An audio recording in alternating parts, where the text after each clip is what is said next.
Hello, and we're back in Module 1, and this time we're looking at Topic 4.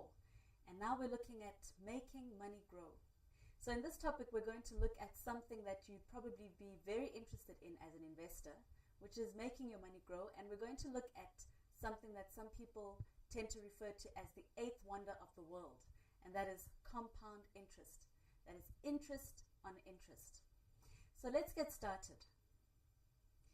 Imagine you had 100 rands 110 years ago, and you invested it. You just stuck it into an investment. You didn't do anything, and any dividends that you earned from that 100 rands you spent and used otherwise. You didn't reinvest. And let's assume a very moderate annual growth rate or annual return rate of 6%. What would that 100 rands be worth 110 years later? Over 60,000 rands. Can you imagine? Now let's look at another scenario where once again you take 100 rands once off. We are going to assume again a 6% annual return rate, and then this time we're going to assume that you reinvest any dividends that you've earned, and we're going to assume a very moderate 3% dividend, constant 3% dividend. If you had invested that 100 rands and reinvested those dividends over 110 years ago, today it would be worth over 1.3 million rands. Quite remarkable. Now let's take it a step further.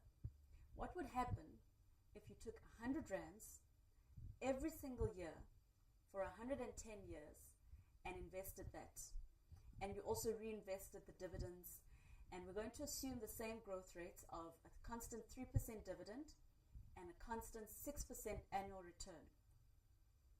What do you think? Any guesses?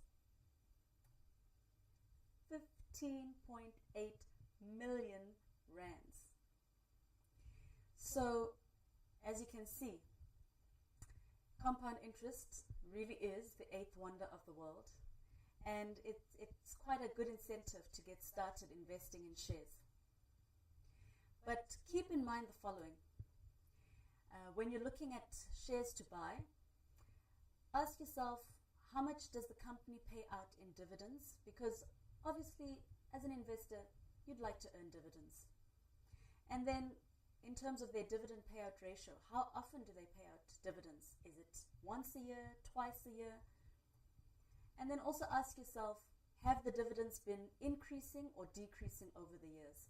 So generally, investors prefer companies where the dividend tends to increase over time, because they tend to look at a decreasing dividend as a bad signal. And usually what happens is, once there's negative sentiment or a company's share is viewed in a negative light, there's negative sentiment around that share, then what happens? Investors start selling that share, and what happens then subsequent to that? The share price drops.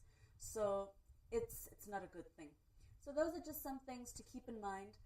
Keep with the modules. We're going to add onto this knowledge and build more, and get you to a point where you're actually ready to start trading your very first share and experiencing the eighth wonder of the world. And that brings us to the end of Topic 4. Thank you.